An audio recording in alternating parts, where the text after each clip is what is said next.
From Yarm to Yibby, Harrington to Horsley Hill, Swarwell to Silverlink.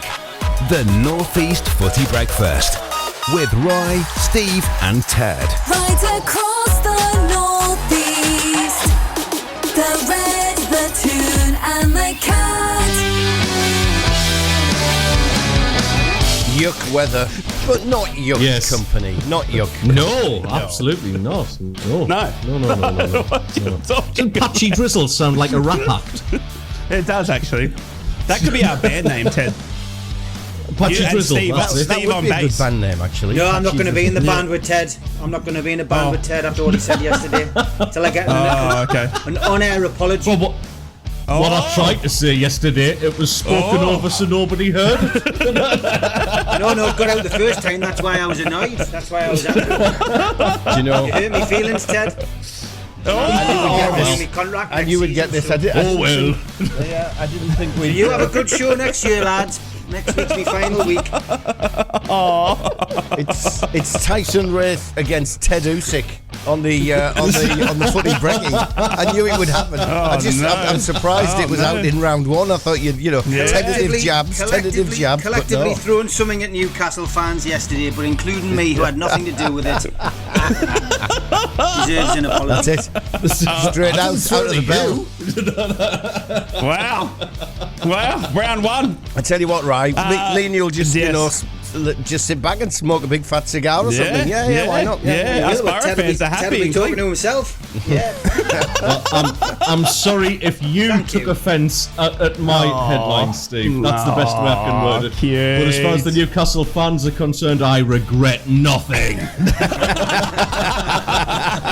Hey, there's hardly any footy to talk about. Have an argument for 2 hours. I mean, I didn't think you were that mad about it, mate. You know. I did. I wasn't very happy yesterday, mate. I feel like We weren't on yesterday.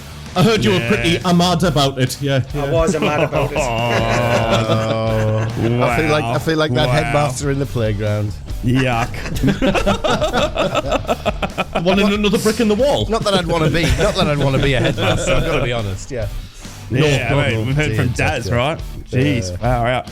Welcome on into the North East Footy Brekky Show. It is the banter that you love better than your morning coffee. I hope you're all fantastic, safe and well. It is Friday, the 17th of May. We have one final weekend of football, lads. Woo. Can you believe it? We're here, the end of season. It is done.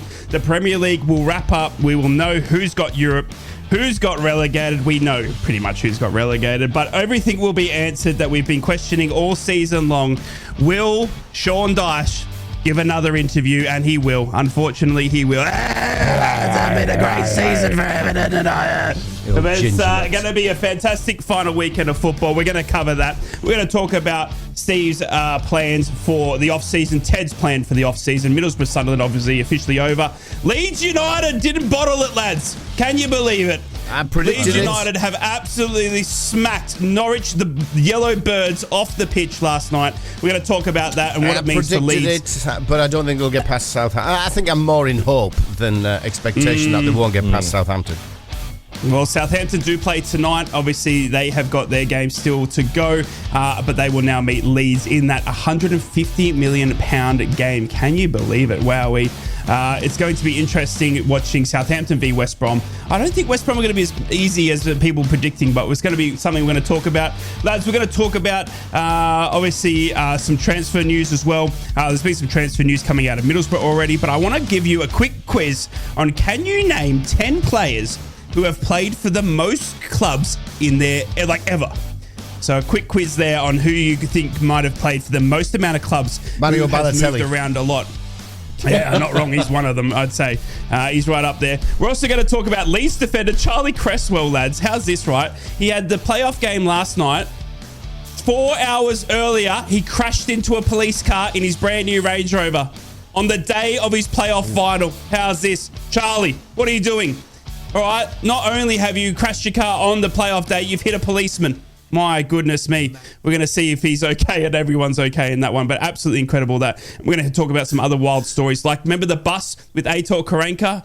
Remember that, Dave, when they got delayed and we couldn't get there on time? You live in the past, Norwich City. You live in the past. Yep. Now, and Ange under pressure, lads. Not only is Ange under pressure, but the A-League here in Australia. I know we're a North East Footy show, but to tell you what, the A-League is in big trouble here in Australia. It is absolutely on the pitch with sandpaper in the pockets. They're talking the A-League's going to be non-existent in a couple of months, Dave. It's that bad. We're going to lose our local league, apparently. Yeah. Apparently, we've got a couple of months left of football, and then we're going under. Apparently, we've got no broadcast deal for next year or already lined up. Wow. We've got players that are in betting scandals. We've got clubs that are financially broke, like Newcastle and stuff like this, that are no longer going to exist. So they're thinking the whole league going under in a couple of months. We're going to talk about that as well and see what the lads think. Anyone just joining, Rye, I think you need to point out which Newcastle you're talking about. Sorry, not Jets. Newcastle Jets. Here in Australia, listen to me, listeners. Here in Australia, we do things differently, okay? But what we don't do differently is name places. We are special in being better at cricket. We're special in being better at probably making pea and ham soup. And we do some other things that are just so much better than the Pommies. Do you know what I mean? But one thing we don't do is name cities.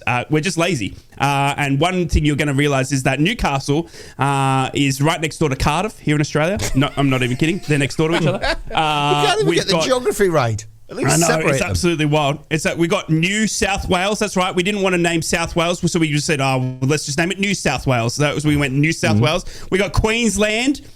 You know, expecting the Queen was going to, obviously it's her land. Rock up and build a castle.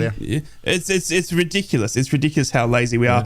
Perth? And, some geography points there. Perth as well. Yeah. Perth. Sausage Gully. Absolutely. Sausage Gully. We are very lazy, actually, I've realised. My goodness me. Wollongong, mate. You've got that one. We haven't got that one. That's yours. That's unique. That's we got Beaconsfield. You guys know that one? Oh, we got Beaconsfield, Yeah, Beaconsfield. Yeah, we got all that. Camden, Canterbury, Chippy Norton. We got Chippy Norton down here. Greenwich. The list goes on. Honestly, we are that lazy. Part of the show. No, he's in the tweeters. All right. Yeah. Tell you what, our Liverpool though is probably as good as your Liverpool. I'm telling you that right now. Our Liverpool is that's a rough neck of the woods. Bounces there. On the crash. Yeah, it's very scary in Liverpool here in Australia, that's for sure. Ladies and gentlemen, boys and girls, it is Friday. As always, we're going to start the show off going around getting your club updates for the last day of the season before the Premier League finishes this weekend. I tell you what, these club updates are going to be fantastic because next week you're getting nothing. That's right, nothing, I tell you. Round the three clubs to get Don't forget your club to tune in updates. next week. We'd like to encourage you to tune in next week. We'll be looking ahead to Newcastle's game in Australia. That's what we'll be doing. Yeah, you will actually. Yeah, true. Newcastle versus Spurs, 22nd. Yep. 22nd. Will Ange be there? Yes, next Friday. Right, next Thursday. Thursday, Wednesday. Look forward to, you see. I'm not out there yet. Because I'm coming out to us. Come on. Now I know that. Now I know your league is in crisis. I'll come out and save it, mate. I'll do a red dare on the A League. Yeah. Let's start our own team. Yeah, indeed. Anyway, I think we need to do some of this. Magpies and Proud. Mags News. Newcastle United conclude their Premier League season in West London on Sunday, facing Brentford in a 4 o'clock kick-off at the G-Tech Community Stadium. Early team news, well, Tino Livramento joins an absentee list that includes Joe Willock, Lewis Miley, Matt Targett, Sandro Tonali, Sven Botman and Jamal Lascelles. Callum Wilson is predicted to return after illness saw him miss the last 2 games against Brighton and Manchester United. And the Mail newspaper report that Newcastle are set to spend part of their pre-season programme this summer at a training camp in Germany. Eddie Howe's side will follow in the footsteps of Arsenal in the last 2 years by using the facilities of the HQ of United's forthcoming kit providers, Adidas. Their World of Sports facility is near Nuremberg, and details are yet to be confirmed, including whether any public-friendly match will take place. That's your Newcastle headlines on Friday the 17th of May. Smoggies and Proud. Borough News. Good morning, my beautiful off-season Borough fans. Hope you're all fantastic, safe and well. Michael Carrick says Middlesbrough can benefit massively early next season from the hunger that many of their recently injured players will have on their returns. Borough obviously suffered terribly from injuries this season, but are now hoping that an extended summer break can offer a fresh start as players take well-earned holiday time before returning to the start of pre-season in June. It will be then all systems go again, as Carrick has said. The challenge for promotion next season begins then. Avoiding as many injuries next term will ultimately prove crucial in factoring and bettering in bettering this season's 8th place finish. He said that the likes of Riley McGree, Hayden Hackney, and Darragh Lenihan coming back will be absolutely massive, like new signings. Carrick said, unfortunately, we had a number of players who ended up missing quite a bit of football since Christmas time. Dale, Josh, Alex, Hayden, other boys like Riley, Marcus, Darragh, and Tommy. You can see how bad we were devastated with injuries this season. It'll be like a whole new squad when they come back in June. Get in! That's your Borough updates. Good morning. Mackems and Proud. Black Cats News. Good morning and happy Friday, Sunderland fans. Sunderland linked Liam Rosenior has turned down a quick managerial turn with Plymouth Argyle. The 39-year-old was dismissed after missing out on the playoffs and has already attracted interest from the EFL. Sunderland, of course, are already 3 months into the search for a head coach and thought to be closing in on an appointment in the next week or two. Online sources that brought the rumour of Joe Bellingham moving to Borussia Dortmund appear to have uncovered Sunderland's asking price for the attacking midfielder. It's thought Sunderland would be willing to do business for around £8 million, but would look to have additional clauses that would activate depending on the teenager's progress. And finally, Sunderland AFC stars took part in a Jenga challenge to spread the message of the importance of opening up with others on Mental Health Awareness Week. Foundation of Light supports those within our region through a Game of Two Halves programme targeted at men aged 25 to 69 and women aged 41 to 50, which are the groups with the highest suicide rate in the North East. The aim is to recruit ambassadors to share messages throughout workplaces and local organisations across the region to promote good mental health and suicide prevention messages. Great work again from the Foundation. Fantastic stuff. That's your Sunderland update. Together across the North East. The Toon, the Cat and the Red.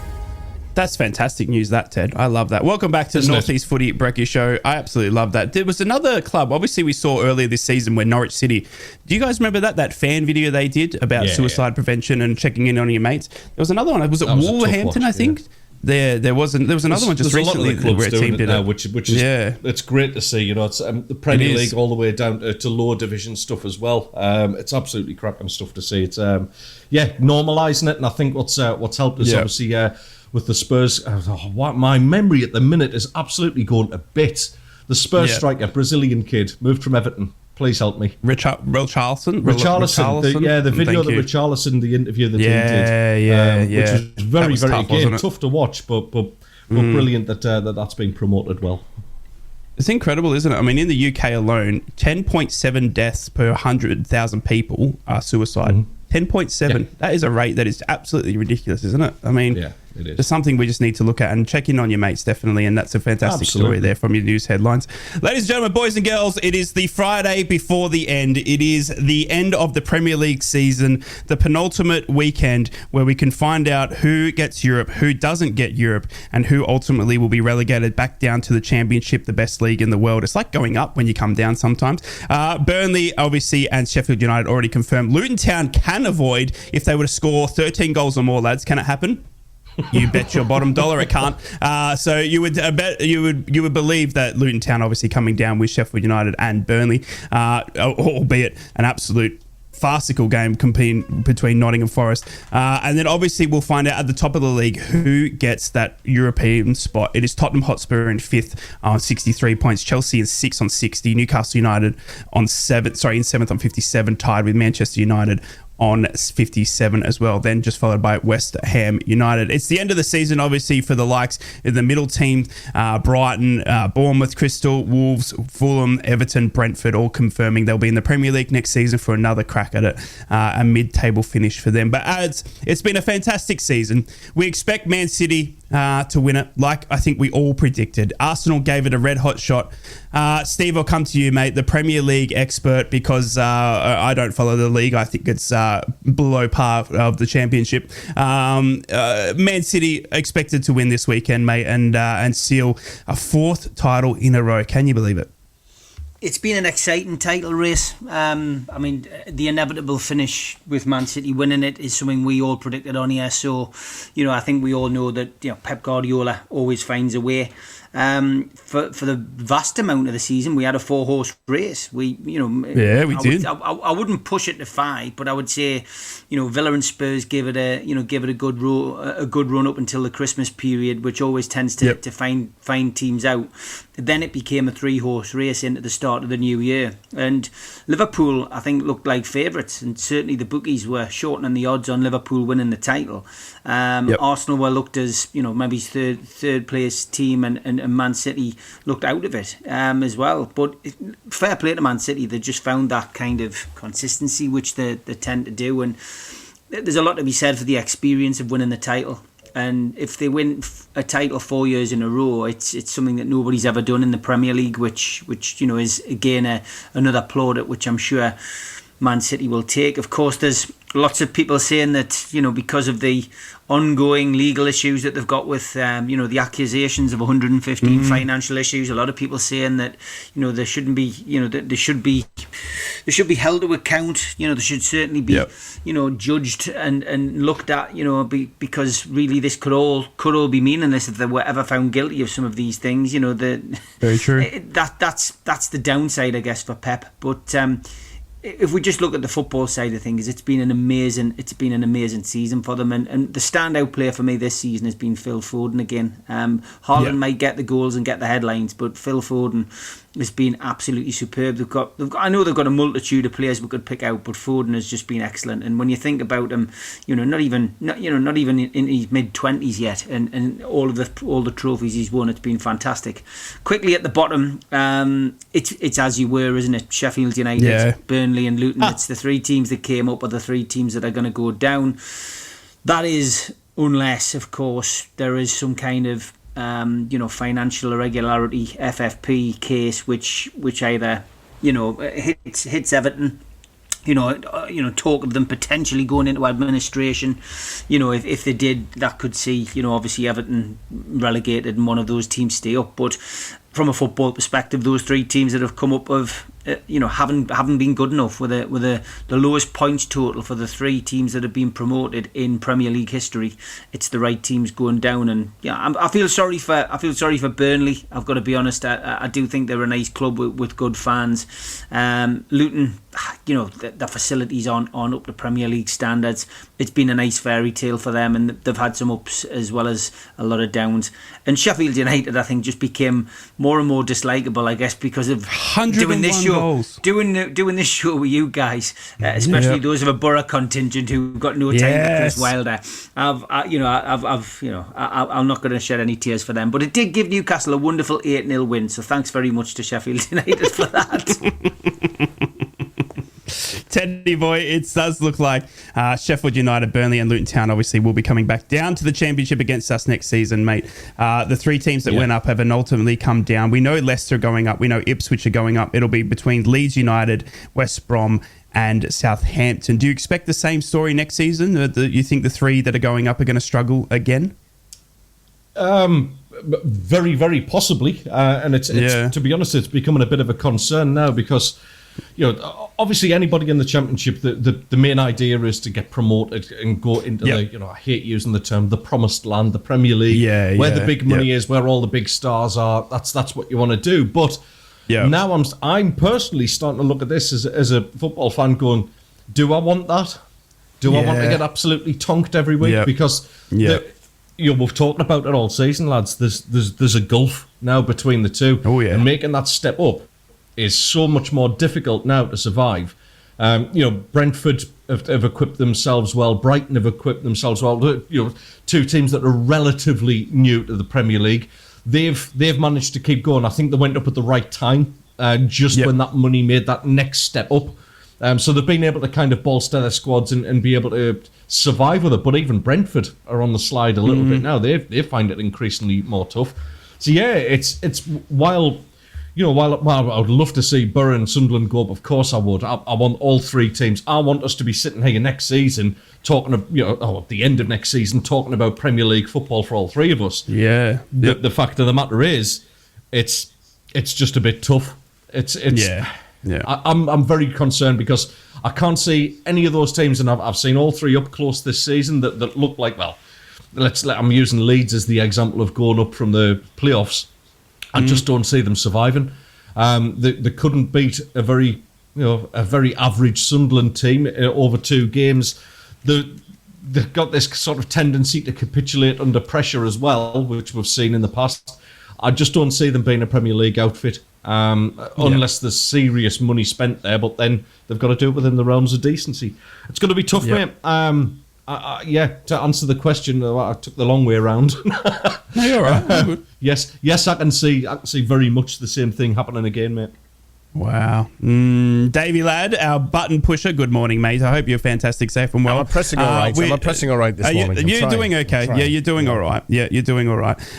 Is your one, I want to know, firstly, obviously, Leeds United 4-0 last night, but are you surprised that Luton, Burnley and Sheffield United haven't been able to stay up this season? No, not at all. Burnley absolutely strolled the league, didn't they? And they were a class above everybody else. I suppose out of all of them... promotion at the Riverside. Absolutely. I was there, out of all of them, I thought they were the ones who stood the better chance, just because they looked head and shoulders above anything else in the Championship.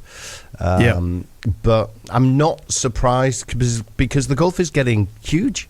The financial gulf is getting huge, but they're going to become stronger because of this, because they're going to come down with the parachute payment. Okay, not as long as it could be, but they're going to come down with the parachute payment to soften the blow. And I'm sure they'll, there's a new hierarchy in place in Burnley. It's been there a few years, and I'm sure they'll spend it well.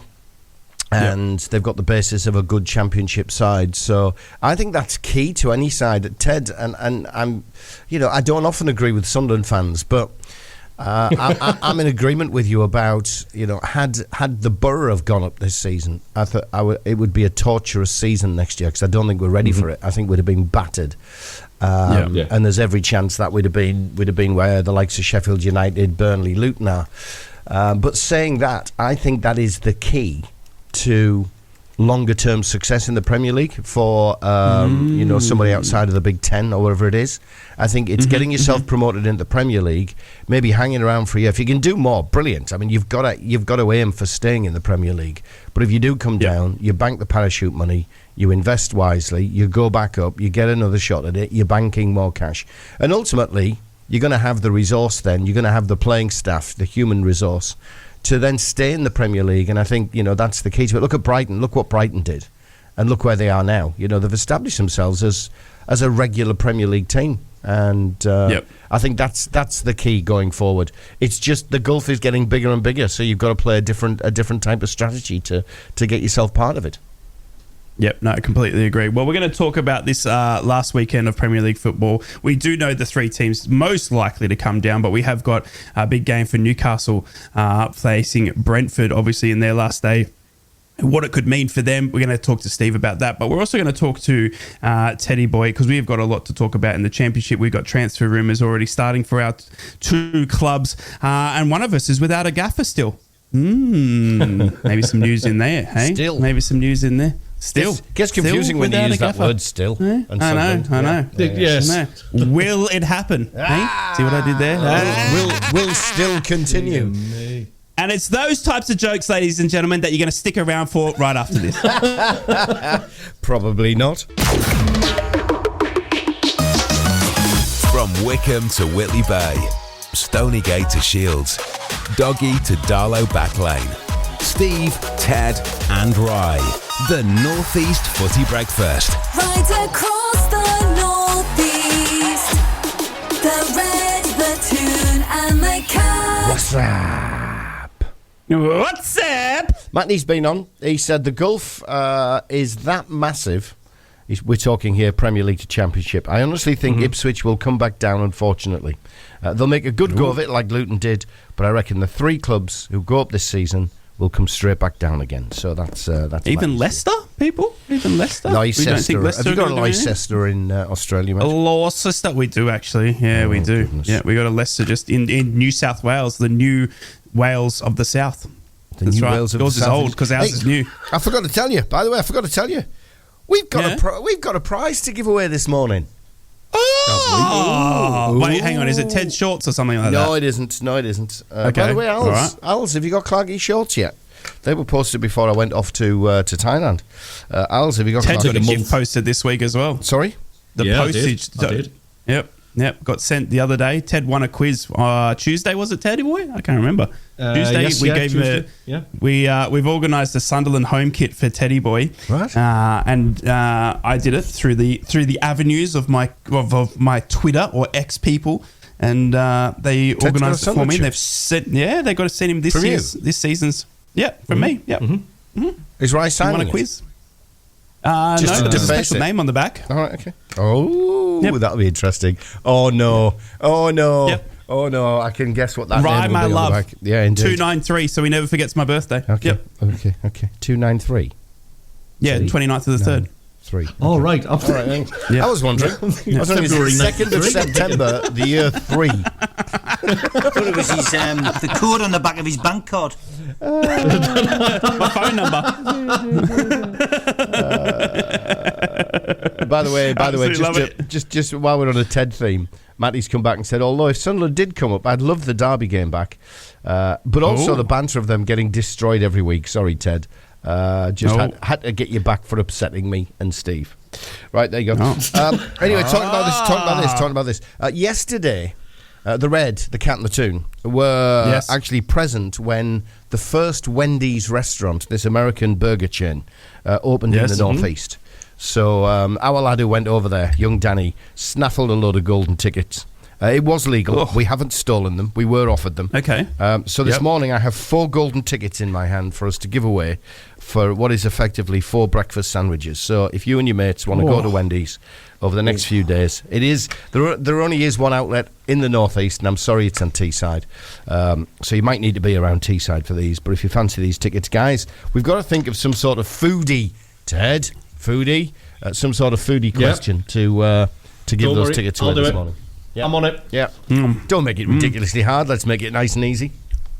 I am eating one of these Wendy's What?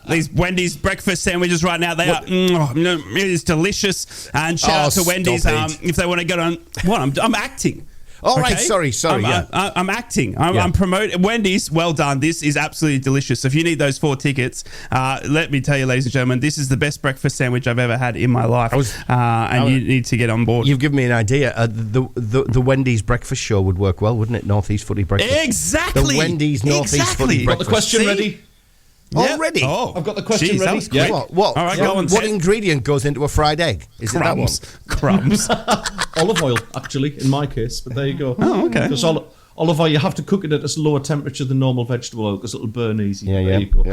So if you fancy getting your hands on these 4 Wendy's golden tickets for a breakfast sandwich, so you and your mates, work colleagues, whatever it is, we can get them to you. You've got to answer this question. Ted, go for it. Yes. Well, obviously we've got Wendy's moving to Teesside. Normally Teesside's known for its health food, so it's quite surprising. There's an inferior but well-known chain of restaurants that has a burger called a Quarter Pounder.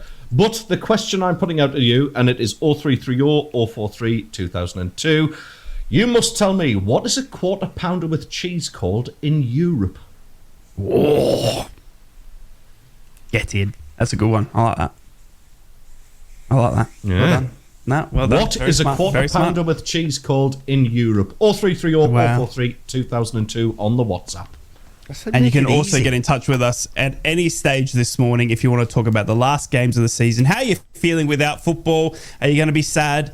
You're going to be devastated like I am without Carrick ball in your life. Get in touch with us and let us know how you're feeling. And one people who will be feeling quite nervous is the Newcastle United fan, Davey-Lad. Over to you, mate. We have got Brentford, obviously, this weekend in what will be a massive game for Newcastle. Europe's still on potential on the line. You've got Chelsea above you in 60 points, 3 points just above. But you've also got Man United tied level with you, 57 points. It's a massive game for Newcastle if they are to try and secure any European football for next season.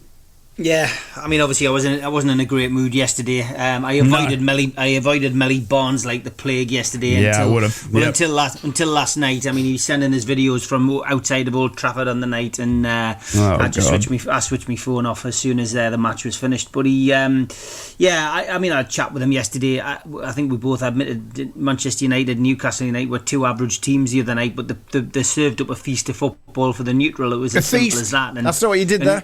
Yeah, and Newcastle should have got a point out of it. Even he admitted that. He said, the penalty was a penalty. How on earth VAR didn't give it, he'll never know. And it's just given Manchester United that opportunity to potentially finish above us again as usual, and take that European slot off us.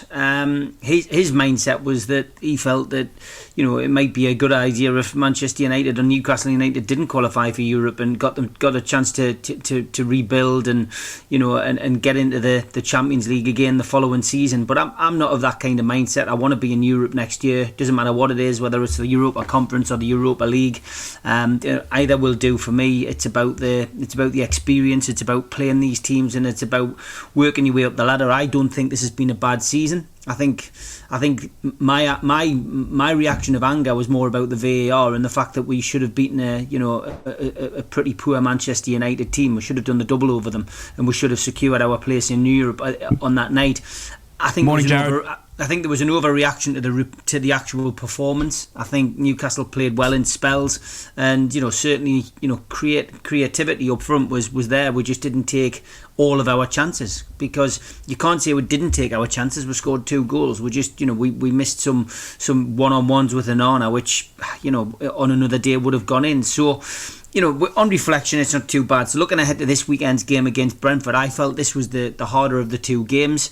Looking at the injury list, Newcastle, which I mentioned in my club updates, we now have Tino Livramento missing, which means Kieran Trippier's got to play. He's not in the best form. He hasn't been in the best form all season. It's been a hit and miss season for him. And in the important games, he's dropped a rick. He's switched off. He's played somebody onside. He's played a ball back into the path of a striker. So it's not as I'm not as confident going into this game as I would have been if we got something at Old Trafford. Callum Wilson, that's a big shout. Lots of rumours flying around that it's not an illness. I mean, I was lucky enough to be selected for the Newcastle United online chat yesterday with Callum Wilson and Shola Amiobi, and Callum was a no-show. Now, if he's ill, of course, he's not gonna play in a game. He's certainly not going to sit and do something online, but it doesn't help with the rumours flying round. So I'm hoping that at 9:30 this morning, Eddie Howe puts that to bed. But if Callum Wilson's available, it gives us an extra option up front, which is important. The usual suspects are missing, of course: Willock, Miley, Target, Tonali, Botman, Lascelles, to add to that Livramento with his ankle. We're not sure if there's been any reaction for Trippier and Shaw, and of course Wilson as well. As for Brentford, well, they're missing a few players. Henry, De Silva, Hickey and me are all missing, but they're expecting Collins, Onyeka and Mopé to all return. This isn't a big game for Brentford, because they can finish 15th or 16th on Sunday. What is hanging above this game, of course, is Ivan Toney's final appearance for Brentford. He's failed to score in his last 11 games for Brentford, but he's got three goals in 4 games against Newcastle. So that tells you what's going to happen. He's going to score, isn't he, in his final game against Newcastle, and on home soil. Yeah, well, somebody's mentioned that on the UFC Matters this week. On home soil this season, Thomas Frank's side have won 5 games. They've drawn 7 and they've lost 6. God, I'm not looking forward to it. It's going to be squeaky bum time, as Alex Ferguson used to say. And the destiny is still in our hands. If we win, or if we equal Manchester United's result, then we go to Europe next season. Albeit, if Manchester United beat Man City in the cup final, we could find ourselves out of Europe a couple of weeks later.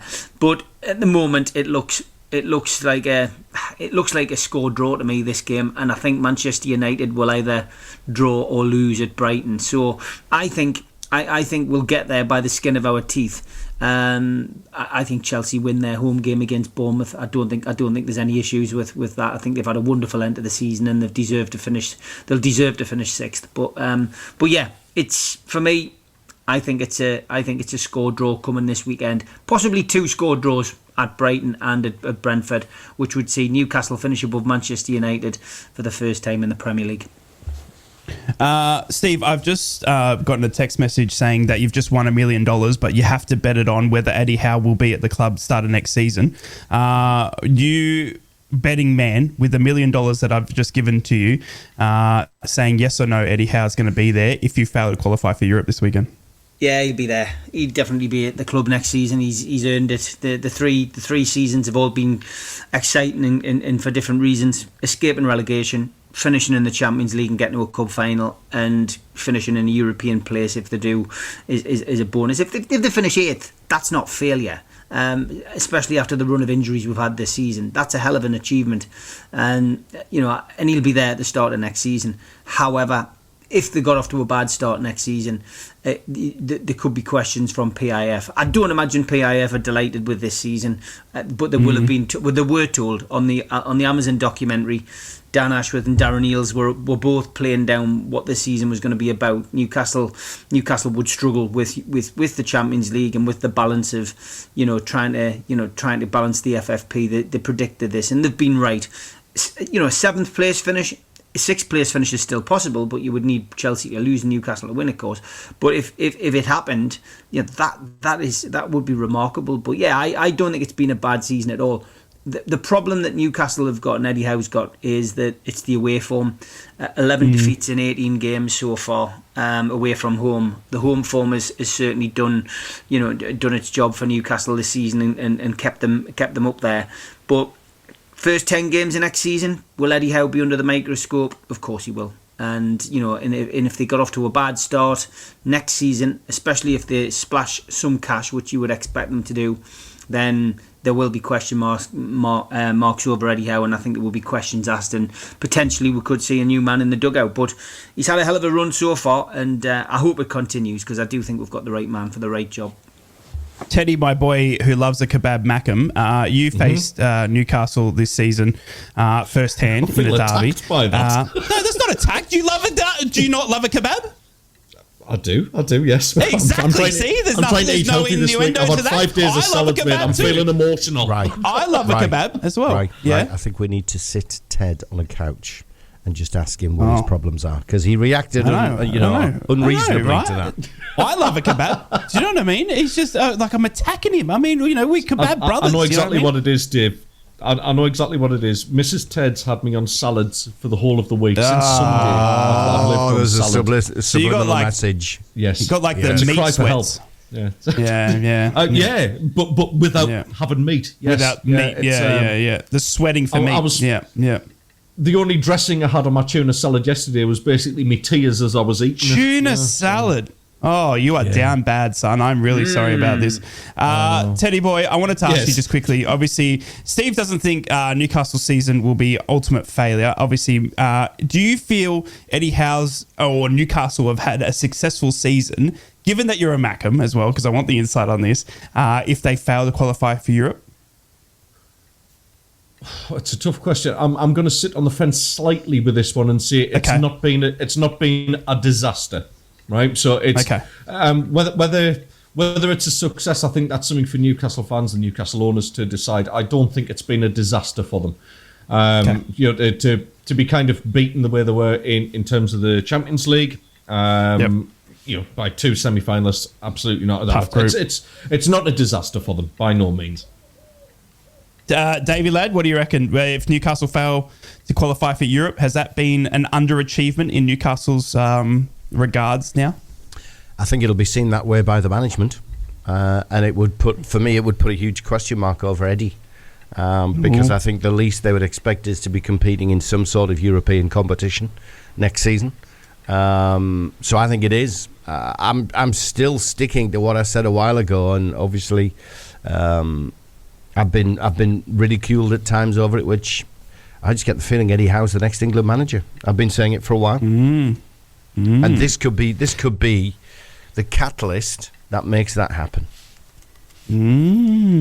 Interesting. Well, we do know even if it isn't Europe, then you've got the next best thing to Europe, Steve. It's Australia in a friendly against Tottenham next week as well. Yes. So, look, there's that to look forward to.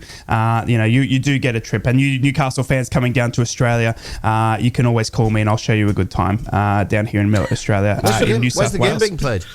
in Melbourne. Oh, Melbourne. They should have played in Newcastle. In Melbourne, I know, right? They should have played in Newcastle. What a miss of an opportunity they have had there, right? I can't believe it. Anyway, ladies and gentlemen, we are late for the break. When we come back, we're going to talk about the championship, how that's shaping up. We've got the fixtures coming up very soon, but we've also got to talk about the 10 most players who have moved the clubs the most in the transfer window. It's going to surprise you, this list. We'll be back after this. And just before we do that, I've just got to tell Ted. Pete, who's on his way to Durham, says, is it known as Le Quarter Pounder? Couldn't even get it out. There you go. Brilliant. Absolutely magnificent. No, it's not. Because I actually know the answer. No is the answer. Anyone who's seen Pulp Fiction knows the answer. Exactly. Exactly. Yes. Great movie. And Ted, we need to talk. Together across the North East. The Toon, the Cat, and the Red. Good morning. Welcome back to the North East Footy Brekky Show. Don't forget, if you want to catch up with 3 actual legends, then you're tuning into the right show. But there are some actual people that played football on tonight on the Red, the Cat, and the Toon. And you can tune in and catch the 3 We've legends. all played What is football. their last show? We all have. We all have. Yeah. You know what I mean? I mean, Higgy and I are kind of on the same level. Do you know what I mean? I mean, he played for Middlesbrough 155 times. I've watched Middlesbrough 155 times. Okay. Do you know what I mean? That's kind of the same. Do you know what I mean? He's a good-looking man with grey hair. Yeah. I'm a good-looking man with grey hair. Well, do you know what I mean? Thinking about it, I mean, there's similarities with Daz Williams and Ted. You know, Daz Williams scored that goal against the Borough. Ted would love to. Exactly. Yeah, absolutely. Exactly. Yeah. You know what I mean? Absolutely. Lee Clark and Steve Wraith. Do you know what I mean? They are. You know, they are. They are close in the alphabet. I'm thinking of. Yeah. Careful. C. Clark, W. Wraith, close in the alphabet. We need to talk. Yeah, see? So as well as talking to Ted, we need to talk. Yeah, okay. Shout out to Higgy, though. You are the best of the 3 legends. That's from me. No bias whatsoever. What's up? I hope you... what's up? What's up? Is it Higgy? No, it's not I hope it's Higgy. Higgy. Is it Rye from Plymouth? It's, well, I don't know. It's Where's he gone? I've just remembered him. Where's he It's gone? Matty from somewhere. It's Matty from somewhere. Question mark still over that one. I'm still wondering, like Ted, if we get no Europe, will a massive question be asked about Eddie from the board? Yes. And then just to follow on the eating theme, because we're giving away those Wendy's golden tickets. Would you guys eat this burger? It's in America, and he sent me a photograph of it. 14 burger patties. Yes. 14 slices of cheese. Just wait. Calm down, Ted. He's calling it a heart attack on a plate, but it looks pretty impressive, guys. I've got to be said. And the funniest thing is, all the patties and the cheese are all stacked up, and then there's a little bit of green at the top under the burger bun top. Yeah. I mean, that's breakfast for me. You know what I mean? I don't know what you're talking about there. Yeah. I'll see if I can get a photograph. And Ted's on of a it diet too. again this week, so that's even crueler. But if you have got any other delicious foods that you want to talk about, get in, because Ted's on a diet. So we'd love to talk to you about the delicious food that is in this world. It's not that seafood diet, is it? Seafood was it? That's how we used to be. Have you heard of this place in Vegas, Rye, called, in fact, all of you lads, the Heart Attack Grill? So basically, to get into the Heart Attack Grill, you have to sign like an affidavit basically saying, you know, okay, I realise that this is going to do my health some serious damage. And there's one that I think you have to be over a certain weight to actually be admitted into there and be allowed in there. Oh my goodness! And they have a food challenge called the Quadruple Bypass Burger, which I think is just check it out. Heart Attack Grill in Las Vegas. It's on my list. And I've just got to point out, I've sent you. You've seen it then. Oh my goodness! Yeah, this is the WhatsApp group we don't talk about. I've sent the photograph to it, guys. It's called the T-Rex. It costs $22 alone just for the burger. There's 14, and it is a Wendy's burger, by the way. So well done, Matty. Well done, Matty. Because it is a Wendy's burger because they're unique in terms of burgers. They have square. We love patties. Wendy's. Not round patties, so it's a Wendy's burger, and it's just basically immense. It's like a skyscraper of meat and cheese. You'd have to rewire your jaw to eat it. How would you tackle that? Easily. Face first. Yeah.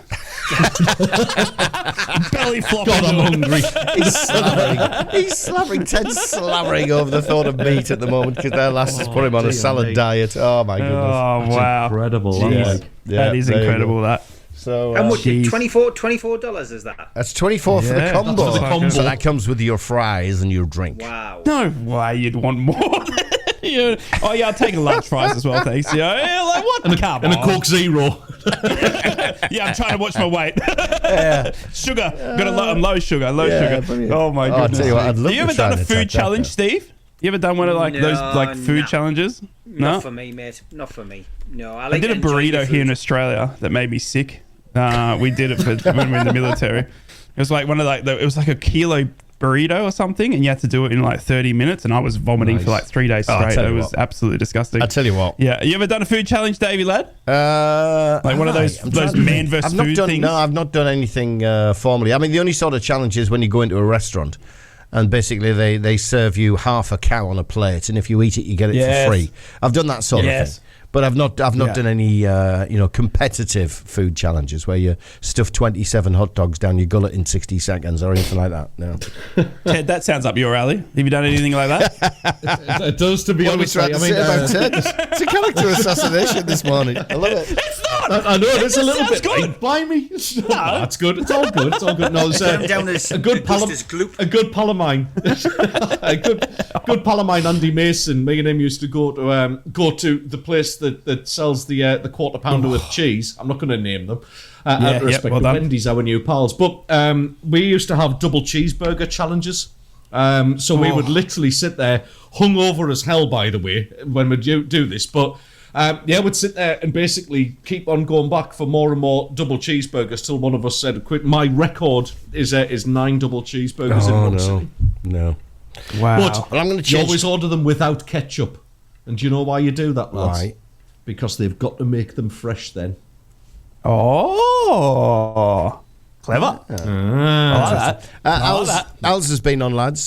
He obviously is listening. He just wants to mention that the precious cargo's not there yet. He's going to let us know when Clarkie's shorts and socks arrive. So that's Al's on Corfu. Brilliant. We'll see who he's gets got a message for Ted. Al's shorts. Ted, you're doing it wrong. Yes.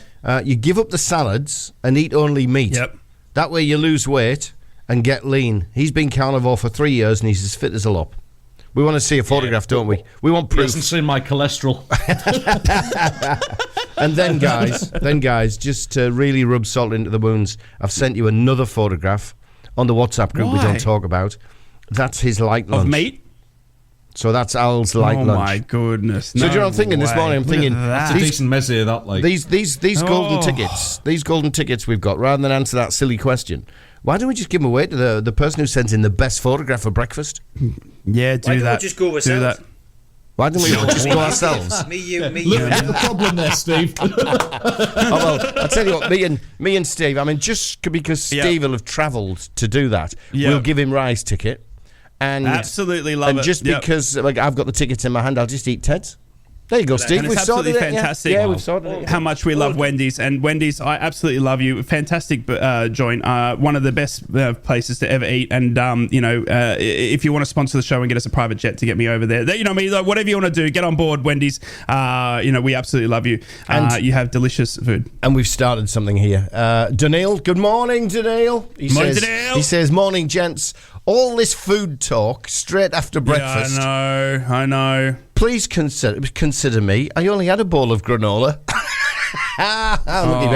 Food challenges not for me. I like to savour and enjoy. Yeah, but that's good the show. way to do it. And Matty's come back and he said, yes, I've heard of a heart attack. I've heard of the heart attack grill. You have to weigh over 300 pounds to eat free. And if you don't finish your food, you get hit on the bottom by a naughty nurse. Yes, you get spanked. Yes, do you really? That's absolutely true. I'm going to stop this weight loss. You get paddled on the bottom for not finishing your food. It's quite a unique place. I forgot about that, Matty. Thanks for that, mate. Yeah. Dear doctor. Where was this again? Las Vegas or somewhere. Start searching flight. It is Vegas. Yeah. It's Vegas. Yeah. Start searching flights and stuffed burgers in your gob. Yeah, that's it. I'm there. Lads, I quickly want to get into it before we have the 8 a.m. news. We've been talking about too much food. Footballers, right? Transfer window is upon us. We are facing a transfer window of all proportions. Last season, we saw records broken once again with the transfer window of all English-based clubs. It continues to look like it'll be broken again, expecting it to get even more farcical. We're expecting our first £200 million signing this summer window as well. Can you believe it? But, lads, I quickly wanted to ask you, who knows who has played for the very most clubs in their career? Now, there is a player out there who played for 29 clubs. 29 clubs. That is the most, right?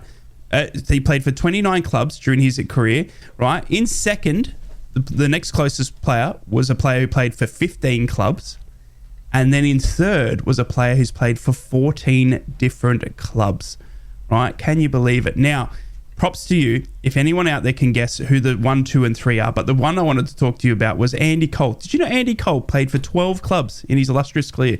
He played for 12 clubs. Began his professional career with Arsenal in 1989. Obviously, turning out for Newcastle United as well. You know, he played for Bristol. Yeah, 12 different clubs, Andy Cole. That shocked me, that. Another one that shocked me as well. Yeah. Craig Bellamy. Remember Craig Bellamy? 9 different clubs. You know, little old Craig Bellamy played. But the winner for 29 clubs is a goalkeeper called John Burridge. John Burridge. Anyone remember him? Yeah, John. Yeah. I just interviewed him a couple of weeks ago. Yeah, he's a good lad, John. Yeah. Played over 100 games for Blackpool and Sheffield United, but in his whole illustrious career, played for 29 different clubs. Isn't that incredible? In second is Rivaldo. Obviously, you guys know the Brazilian Rivaldo. He played for 15 different clubs. And this one's going to shock you, Davey-Lad. In third is Marcus Bent. Remember Marcus Bent? Yeah. Played for 14 different clubs in his career. Can you absolutely believe it? It's absolutely incredible. We're going to look at the summer transfer window. Guy, I think you've overlooked somebody, because I remember when I was over in America, there was a South American who topped the charts with 31. 31, really? Yeah. Well, on my professional footballing playlist, it's John Burridge at the moment with 29 clubs. Okay. Rivaldo in second, and then Marcus Bent in third. Anelka's got to be in there, surely. He is. I was just about to mention him. Well done. He comes in sixth. He's played for 11 clubs. Robbie Keane, which shocked me because I thought he was just a Tottenham lad, but he's played for 11 different clubs. Peter Crouch as well. He ended up playing for 10 clubs, the tall, lanky man. And then obviously Juninho, our very own Juninho, he finishes in ninth, Dave, playing for 9 different clubs. Obviously, he played for 9 different clubs. Our very own little Juninho, the little master, played for 9 different clubs. He comes in ninth. Every time we mention that name, we should play the song. Every time we mention that name, every time, right? I've done a bit of a search while you were talking there, and I think this guy probably didn't make the list because he wasn't international. Actually, he played for Uruguay national team, striker nicknamed El Loco. His name is Sebastian Abreu, and he played for 31 clubs. Wow. Well, there you go. Well, he's beaten John Burridge because John Burridge is listed as the player with the most amount of appearances for different clubs, 29 clubs in John Burridge. And then obviously that's incredible. The next closest being Rivaldo with 15. So this guy played in 11 different countries: Uruguay, Argentina, Spain, Brazil, Mexico, Israel, Greece, Paraguay, Ecuador, Chile, and El Salvador. Scored 432 goals in 851 games throughout 28 years playing career. He retired 3 years ago. That is incredible. That is incredible. That's some travel. Jeez, that's some travel. I mean, I wonder what it averages out to be on how long you spend at each club. Do you know what I mean when you do the averages? Like, because obviously there'd be some, Juninho playing so many games for Borough, but on a law of averages, it would be. Do you know what I mean? I'm wondering if this guy. We don't know if loan deals were counted or things like that. Yeah, this guy might have been shipped out on lots of loans and stuff. That's why he doesn't qualify. But well, that's the thing of these days, isn't it? Well, I think we're going to see more and more players probably getting up there, aren't we? With all the loans and everything that they do, 6 month loans, 3 month loans. I mean, there's a player there this season in League One who played for 3 different clubs in the space of 12 months. I mean, work that out, how he's done that. 3 different clubs. You know what I mean? So, in the space of 12 months, he's in the League One. So, yeah, incredible that. Lads, it's time for the 8 a.m. news. After the break, we're going to come back. We're going to talk about next season's plans for Middlesbrough and Sunderland. Plus, we've got to talk about footballing podcasts because there's a lot of them. But I want to know what makes a good one. Coming up right after this. Well, that wasn't supposed to happen. I was pressing the buttons well there. I tell you. Up until Phil came in. Come on. It's news time.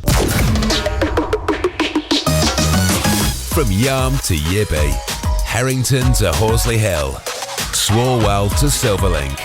The North East Footy Breakfast with Roy, Steve and Ted. Right across the North East, the Red, the Toon and the Cat. Okay, the boys are off to recharge their glasses. A bit of Bowie now across the northeast on the Red, the Cat and the Toon. We will be right back with the Northeast Footy Breakfast Eating Burger type show. That's what it seems to be this morning. Enjoy. I wish I could swim like dolphins can swim.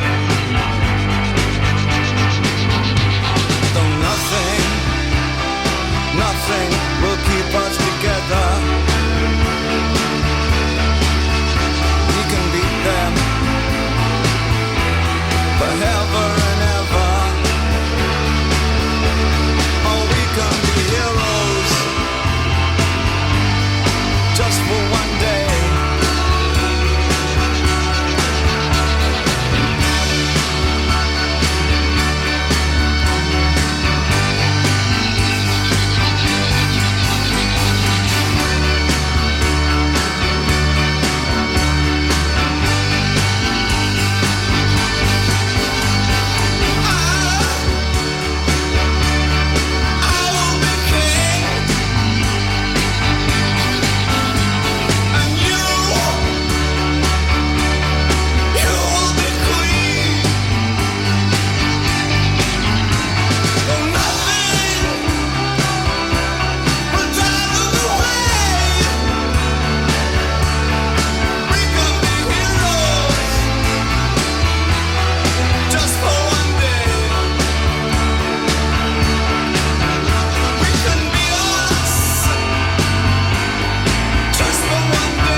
Bit of Bowie and Heroes across the northeast on the Cat and the Red. What a song. Indeed. Hey? That doesn't get you up for your Friday morning. He was a bit talented, that lad, wasn't he?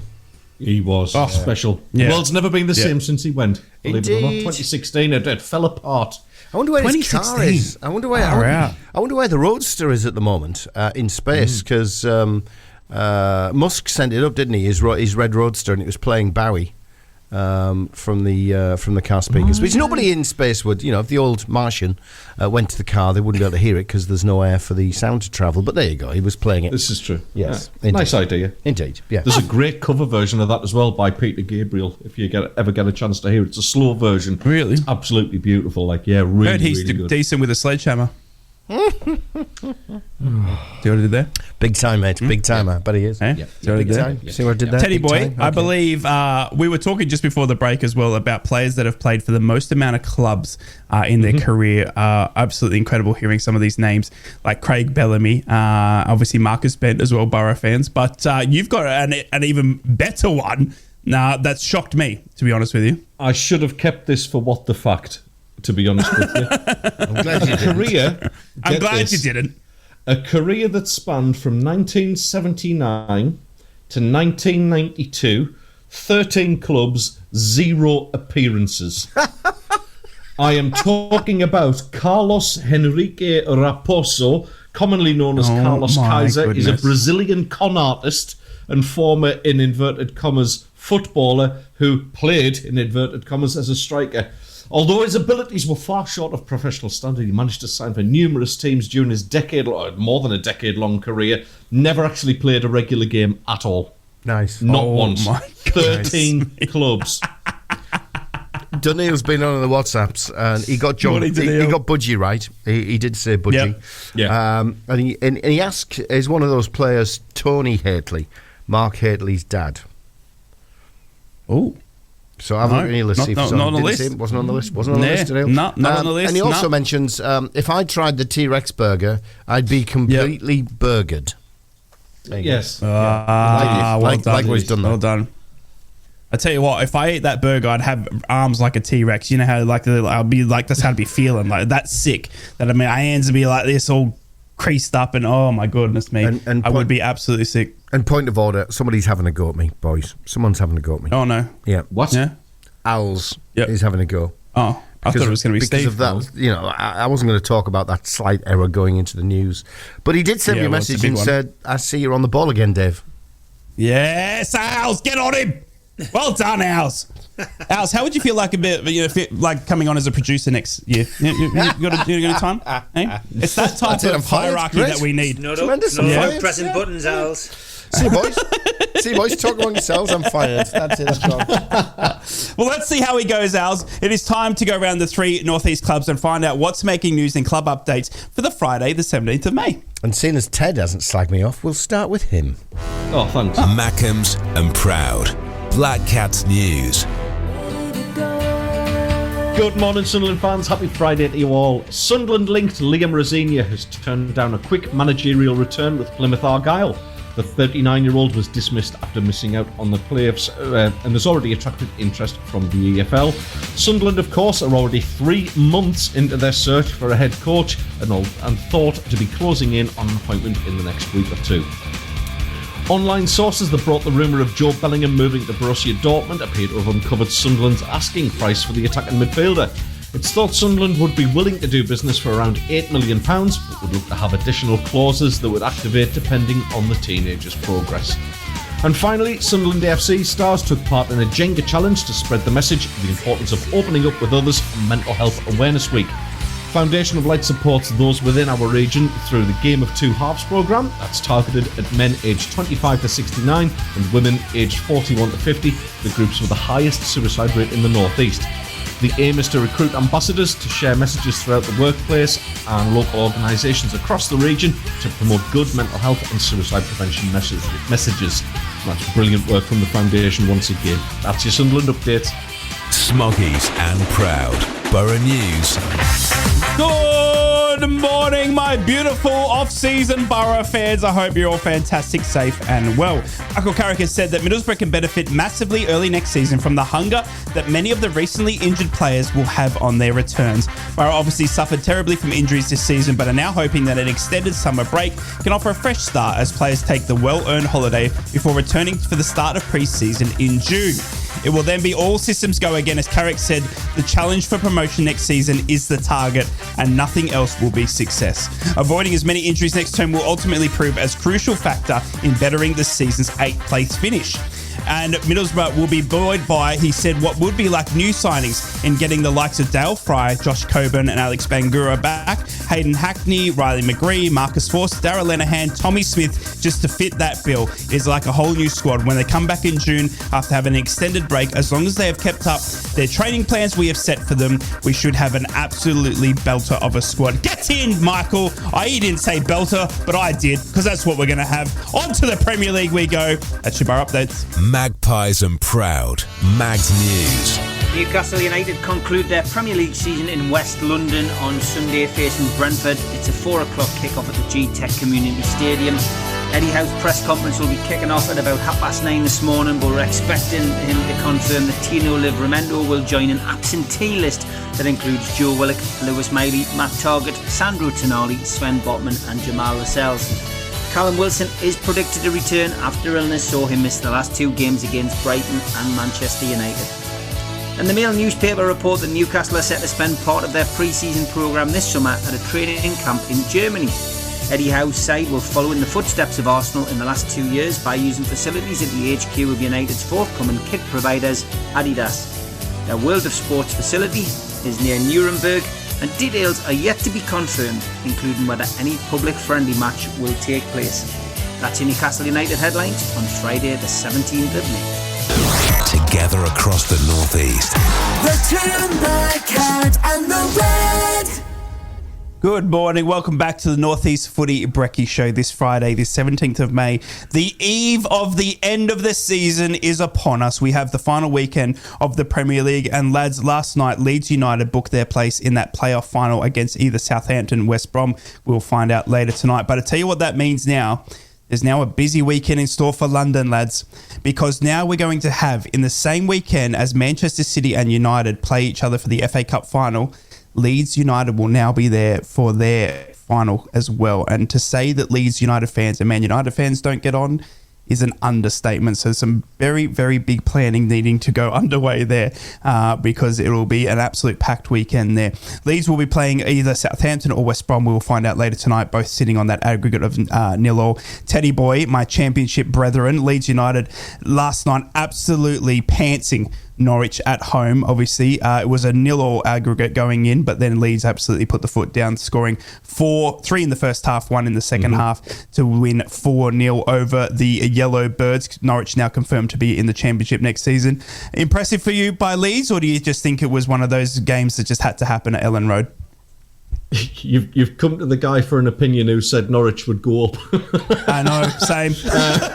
What do I know? Yeah, bags of experience, Norwich. Yeah, they'll be fine. They'll go up. They'll be the ones. Absolutely, mark my words. Dark horse. Yeah, wrong. Never mind. Yeah, I was really impressed. I really was. Leeds are just like sort of, you know, it's. I hate to say this, but like sort of, we've all had them moments with our partners when you go like, oh, what mood are they going to wake up in today? And Leeds are a bit like that as well. It's kind of like they're either absolutely dire or they're absolutely invincible. And that was a fantastic performance. Make no doubt about it. Obviously, the little break between games has done them good as well. What an absolute, you know, polar opposite to the first leg as well, because that was just horrible football to watch. It was so dull. But that was the Leeds that we know they can play like, and that front four, when they're on form, they are very, very dangerous, and they put them to the sword. And whoever goes into that next semi-final and who comes out of that, they're really going to have to watch that. They're going to have to be defensively very, very sound. I'm surprised Norwich didn't score, because Leeds aren't the best in terms of their defensive structure. Normally people can get goals against them, but yeah, listen, they were absolutely phenomenal, deserve their place. I mean, certainly Somerville, just what a performance. He's owed the club that for a few weeks, so he's been sort of hot and cold a little bit, but that was a terrific display from him last night, and to be honest, he does look like a Premier League footballer. Incredible performance last night, Davey-Lad. Leeds United, who we all thought were going to bottle it, managed to keep the lid on things. No way. Well, okay. I said I wanted them to bottle it, but I think they'll go. They're stronger than Norwich. Yeah, no, they proved that last night, 4-0, obviously at Ellen Road as well, the home advantage proving too much for Norwich. Did you surprise you in the scoreline? Did you think Norwich had a little bit more in them? Yeah, I did. I didn't think it'd be as... it was all over in the first half, wasn't it? 3-0 up before half-time. Yeah, it was. Yeah. I didn't think Leeds would I didn't think they could put Norwich to the sword like they did. But I was unfortunately confident that Leeds would progress. But the way they did it in style, it does make me rethink my prediction of would they get past Southampton, because if they can do that to Norwich in one game, what are they capable of doing against the Southampton side if they get past West Brom tonight? So, surprised at the scoreline, not surprised at the outcome. Davey-Lad, Leeds booking their place in the playoff final.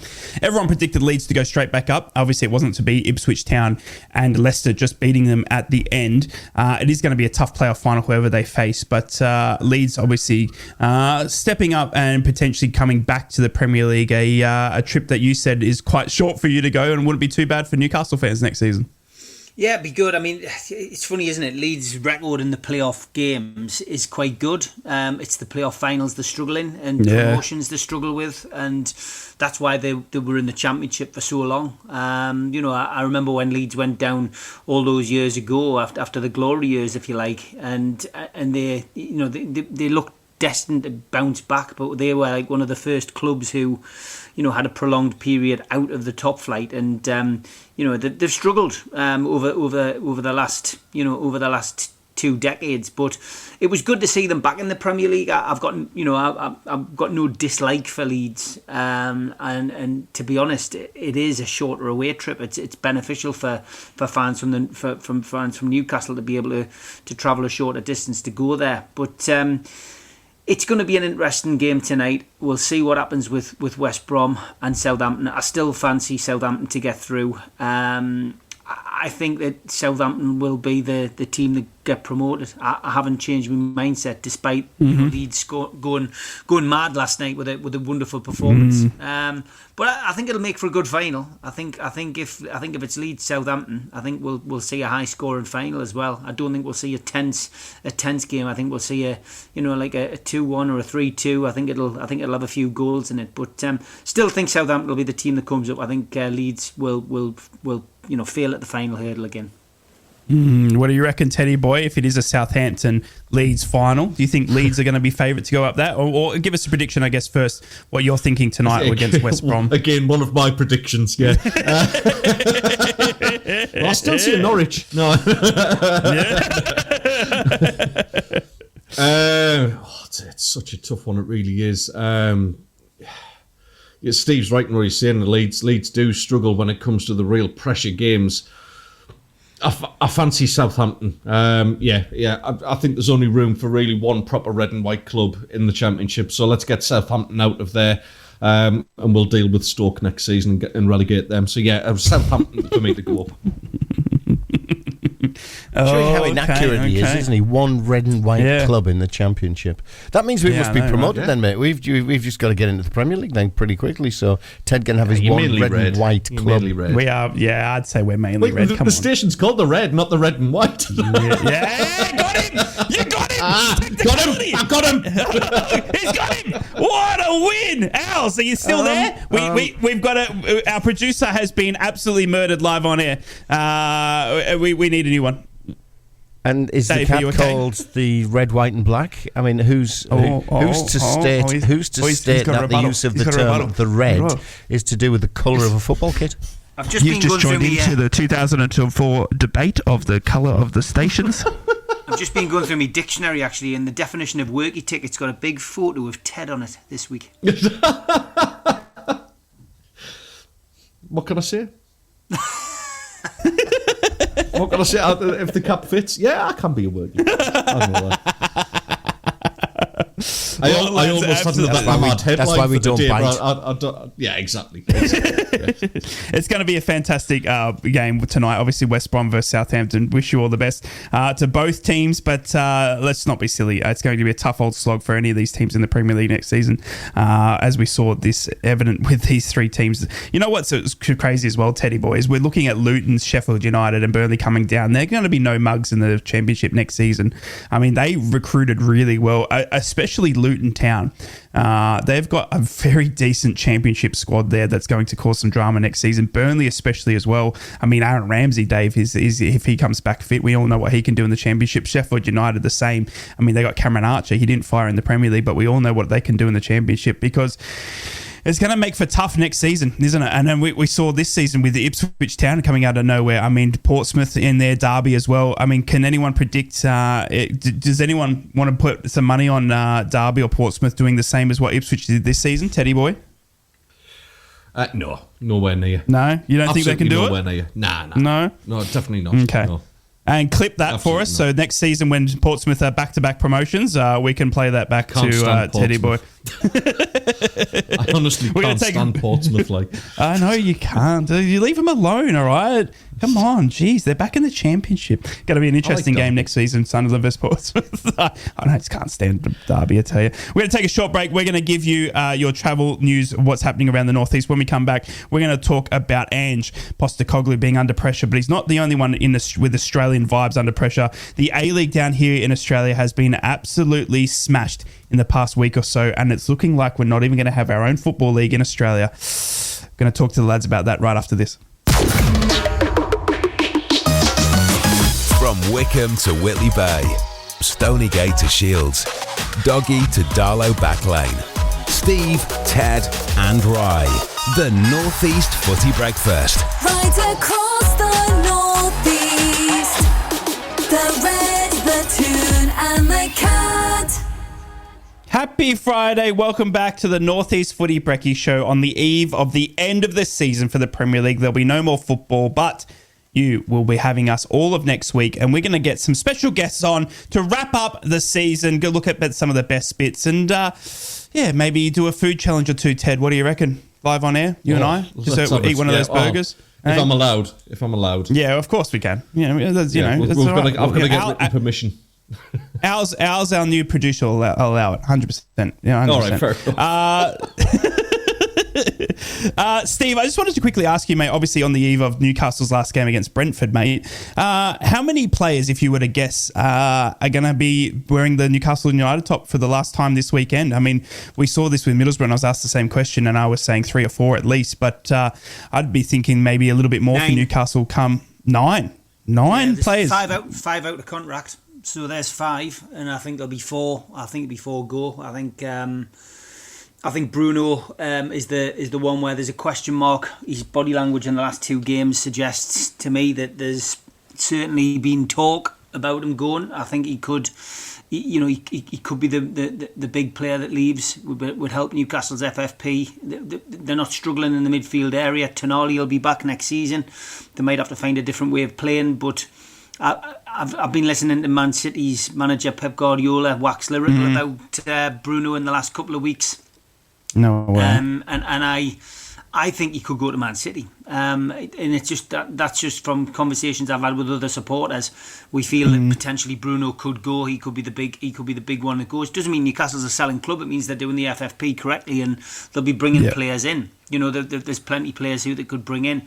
I think obviously the other ones are Callum Wilson and Kieran Trippier. I think Callum Wilson will leave. And I'm not suggesting anything has gone on in the last few weeks, but there's a lot of rumours flying around that that he hasn't been happy since the January transfer window. He was keen to move in January. If look, these players, Kieran Trippier and Callum Wilson, are coming to the last contract, and when you're a professional footballer of a certain age, and you've got one more deal in front of you, you either need a pay rise at your current club and a guarantee of football, or you need a new move to a new club with a big signing on fee and a decent contract. And that's where Wilson and Trippier are for me. So 3 big names in Newcastle's history in the last 3 years. I think 2 of them are definitely going to go, Trippier and Wilson, and I think it'll be a flip of a coin as to whether Bruno leaves. The obvious ones, of course, Ryan Fraser, Jeff Hendrick, Isaac Hayden, and Loris Karius, of course, who's already his wife's already said that he's going to move. You know, those kind of players will go. I'm seeing lots of people saying Sean Longstaff, because he's a local player, could be sold. I don't see Eddie selling both of those. I think if Bruno went, I think he'd keep Longstaff. I don't think Longstaff in an ideal world. I don't think Longstaff would start on a regular basis. I think he would be a good squad player, and I think he would go for that. But it's a big season. They need investment as well. They need to bring in a goalkeeper to accompany Pope, which would mean that potentially Dubravka might go out to give Pope a bit of competition, because I don't think Dubravka's the answer. They need another striker, especially if Wilson goes, and they need another creative player, whether that's a creative midfielder or whether that's a creative right or left midfielder. It remains to be seen. But we've also got Alfie Harrison and Yankuba Minte, who I would imagine are going to get a bit of a run in the pre-season to see what they're like. Alfie Harrison has come to Newcastle, and all the pressure on him, he hasn't let it get to him, and he's been a shining light in that under-21s. They've just won the Northumberland Senior Cup with Harrison starring in that competition, and he was, when he arrived at the club, it was said he was going to be better than, but he's better than Lewis Miley, already more advanced. The signs of Phil Foden in Harrison, so that bodes well. And of course, Yankuba Minte has scored 10 goals for Feyenoord this season, so you would imagine that he's going to get a chance as well. But I think it's going to be a busy summer. I think they're going to start early. The 2 free transfers, of course, which we've been linked with, Lloyd Kelly and, of course, Tosin as well. 2 defenders potentially coming in. I think we'll start early, and I think we'll continue as we mean to go on. But I think there could be a few shockwaves around Tyneside over the course of the next few months.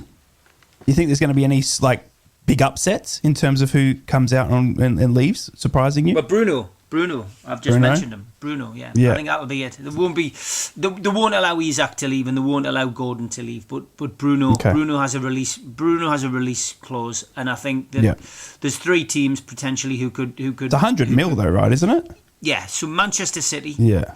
Manchester City. I think Real Madrid. Yeah. And I know Barcelona continue to have financial issues, but it could be one of those. I think the top 2 are Man City and Real Madrid, and I think he would find it hard to turn either one of those down. Newcastle certainly would sell for a decent deal, and when you think about it, Newcastle with all the add-ons probably paid 50 million to bring in Bruno. So if they're selling for 120 or 125, you're talking about the first 200 million pound player. Then look at what that does with the FFP. That's 75. If they sell him for 125 million, it's 75 million pound profit. You can times that by 3. It gives you Newcastle's. That in itself will help Newcastle bring in 2 or 3 decent players. On top of the money that they've also got from the sponsorships, and it gives Newcastle some money to play with this summer. And then it's up to Eddie Howe and whoever the new director of football is coming in to spend that wisely. So I'm pretty sure Newcastle have got their targets all lined up. I think they know what they want to do. The other name I forgot to mention was Miggy Almiron as well. I think they tried to sell Miggy in January to Saudi. He didn't want to go to Saudi, but I also think that he will be on the out list this summer. So again, if you can get 30 million for Miggy, if you can get 15 or 20 million pound for Callum Wilson, if you can get 12 million, which is what we could have sold Kieran Trippier for, there's another load of money coming in. And then getting rid of the wages of those players and getting rid of the wages of the likes of Hendrick, Fraser, and Isaac Hayden. It's going to be a good summer. It's going to be a good summer. It's going to be a rebuild, but it's going to be a good summer for Newcastle. Do you think, obviously, with Bruno going, if he does go, the obviously the return of Tonali as well probably lessens that blow a little bit as well?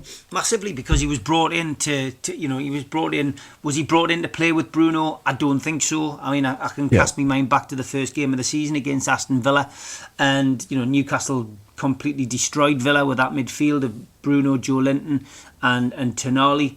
However, games after that, it didn't really seem to work. They didn't seem to gel for whatever reason. So Tonali coming in and having the freedom of St James's Park and, to come in and do what he wants to do. It could be, it's just a straight swap, isn't it? And I mean, they've spent £50 million on Tonali. They need to get a return. They want a return on this player, and he owes Newcastle United next season. He owes the club big time, and he's got to come in and hit the ground running. So he's had the one good thing is he's been allowed to train with the players. He's been learning English, so there is hopefully a big player in there. And if Bruno leaves, it wouldn't be a blow. We're not in the Ashley era. This isn't the club selling a player to put the money in the bank and not spend it. This is a club who are selling a player to progress. And listen, it's hypothetical. Bruno might be staying. Yeah. He said he's staying. But it's the body language that we're seeing from Bruno in the last couple of games. And he's carried the team for 10, 11 games and not got booked. Maybe he's just shattered. Maybe he's just knackered. It's sitting on the pitch like he did at as the players were going around the pitch the last home game of the season. It's almost like subliminal messages. So let's see. Could be completely wrong. We all might be misreading that situation, and Bruno could be playing in a black and white shirt next season with a few new players around him. But at the moment, it does seem as if maybe he's weighing things up in his mind and what is he going to do? Because if Newcastle go into the Europa Conference, Europa League next season, that's not where he wants to be. He wants to be in the Champions League, and he's not going to stay forever. No player does. It is going to be an interesting off-season, I think, obviously for Sunderland and Middlesbrough as well, but not only all three North East teams. Teddy boy, obviously your Mackems still looking for a new gaffer. We saw rumours last night from the very own Jimmy Coppers that Will is still the favourite, that he is potentially coming in for talks as early as next week. I mean, are you starting to believe those rumours? Have you heard anything on your Mackem grapevine of is Sunderland any closer to getting a new gaffer? To be honest, it's gone a little bit quiet on the Will Still thing. Yeah. Nothing seems to be progressing with it. I get it. They want to absolutely make sure that this is the right person for the club, and I get that. I understand it. Apparently, part of this process that's taken, what are we talking, 3 months now? Looking at almost into the 4th month. Part of that process is actually unpicking, why it went so horribly wrong with the Michael Beale appointment. But to be honest, I mean, they could have talked to any football fan from QPR and Rangers and actually got a really in-depth reason as to why it wasn't a good idea in the first place. But, you can't change the past. You move on. The Will Still thing, listen, initially when he left Reims, you're thinking, okay, that's a shoo-in. It's going to happen. Yeah. I just wonder, because of the structure of the club, and he's not going to have masses of money to spend. They're reluctant to change this whole youth-based policy. That might be the trick in convincing somebody to come to the club. And I think it'll be the same with Rosinia as well. I think we'd struggle to attract him with having no money to spend and kind of, essentially going down the youth route still. Pardon the pun. So I reckon the Bo Johansson thing might be more appealing to the club at this moment in time. I hope it's somebody like Will Still and get a bit of a bit of a buzz around the place and a bit of a reputation. But remains to be seen, mate. It's just the longer it goes on, the more uneasy Sunderland fans are getting about it. They've had long enough now. They should have done their due diligence. It's kind of, come on, do something, But, we will see. We will see. I don't think anybody will be moved in terms of transfers. I don't think anything will happen until we appoint someone. It is interesting, and big shout out to Sunderland, who have been told to do something by Ted the Mackem this morning, and I concur. Lads, we're going to take a quick break, but when we come back, I'm just going to quickly talk about the A-League and Ange Postecoglou. Obviously, some Aussie flair to it. Ange Postecoglou under some serious trouble in Tottenham now after recent comments, but not only is he in trouble, the A-League, our very own league here in Australia, could be no longer in a couple of months. We'll talk about that right after short news. Together across the North East. The Toon, the Cat and the Red. Good morning and happy Friday, listeners. Welcome back to the North East Footy Brekky Show. We are on the eve of the last weekend of footballing season. The Premier League will conclude this weekend. Come Monday, we will know who has won the Premier League, who has been relegated, who's got Europe, who doesn't have Europe, and who smells the best. I don't know why I added that. I just felt like it would be it'd be important. Lads, we've also got the three legends on the Cat, the Red and the Toon tonight for their last show of the season as well. Kicking off at 6 p.m. Make sure you tune into that. Absolutely fantastic being joined along with them as we bring it all to a close, Mr. Dave. I mean, what are we going to do? I mean, I tell you what my plans are. It's a winter break for me down here in Australia, not so much a summer break. And you know what I do every winter, lads? I grow a beard. I grow a winter beard, and I'm talking nice and shaggy. It goes down to my into my right and left nipples. That's the sort of like the length of it. It's going to be a nice wintry beard. It's like it sounds like a tree trunk with fungus. Your beard goes all the way down to your nipples. Yeah. It's going to be like a nice pointy one. Like it hangs down. It doesn't grow down the skin. Yeah, okay, no. It's not like a nipple beard. No, it's a pointy beard that gets to that region, like a ZZ top. I mean, it's shaped. Yeah, exactly. ZZ top. ZZ top. Yes, my winter growth. Do you grow anything for summer, Ted? That's a weird question, isn't it? Maybe we should move on from that. Steve, you're a well-groomed man. You ever had a beard? Yeah, many times, mate. Many times. Ooh. Like a big girthy one, or just like a nice, well-kept beard? Just a groomed beard, mate. Yeah, groomed beard. Okay. I've got one growing at the moment. It's not planned. I just have been too lazy and too idle to shave. Yeah. I've got to keep mine. I've got to keep mine because I look like fat young Keith if I shave mine off. Like, it's horrible. Have you ever shaved? Have you ever been clean shaven? Me, I used to all the time. Yeah. Oh, really? But it's horrible. It's horrible. Honestly, I just look like. I think the word is porcine. There's a lovely word for your Friday. There's word of the day. Porcine. Look that up. Pig-like. Yeah, I like it. It doesn't suit me. I prefer my... And Mrs. Ted loves me little beard as well. Like, so yeah. Oh, good. Shout out to Mrs. Ted. What's that? All the supporters. We should get the missuses on next week. What's up on the WhatsApp line? Got a WhatsApp for Steve. Oh. Well, at least people had a go at me. Now that's deflected across. Great week of show, lads. Steve, can we have some positivity on the three amigos tonight on NUFC Matters, please? Have a good weekend, everyone. Well, who's that Steve? from? That's from Steve. From Steve. Steve in Northants. We will attempt to do it, Steve. We will attempt to do it tonight, mate. Yeah. Be happy, Steve. It's I'm just the conduit on the show. The lads come on and they speak, they speak their minds and they give honest opinions. So we'll wait and see. One of the lads, Mitch, is in he's in Riyadh at the minute. He's got ringside for the boxing on Saturday night. Wow. So him and Stu, who do the professional show on Sunday, they're both at the fight. Big night. We talked about it yesterday, but yeah, we will give some positivity, Steve. I'll take that on board, mate. I will open tonight's show with that message. There you go. And the big fight is on. You know who else is there? Sam Greenwood. Yeah. Is this Tyson Wraith against Ted Usyk? No. What a fight that would be. I'm far from being in shape for that. That was settled. He's apologising direct. Tyson Wraith came out all guns blazing, didn't he, that first round? Yep. On the bell. You apologised to me. You apologised to me directly. Didn't even get to the weigh-in. Newcastle fan, so that's fine. Press conference would have been good. Oh, wouldn't it? I would have been the Dana White in the middle of that. I would have loved that as well, actually. Yeah. I reckon Steve Wraith would have done the whole "I'm not looking at you, Ted." Do you know what I mean? Like the Fury sort of stared down the camera sort of look as well. Oh, jeez, well, tell you what. So lads, just quickly, want to quickly take you down here to down under Australia.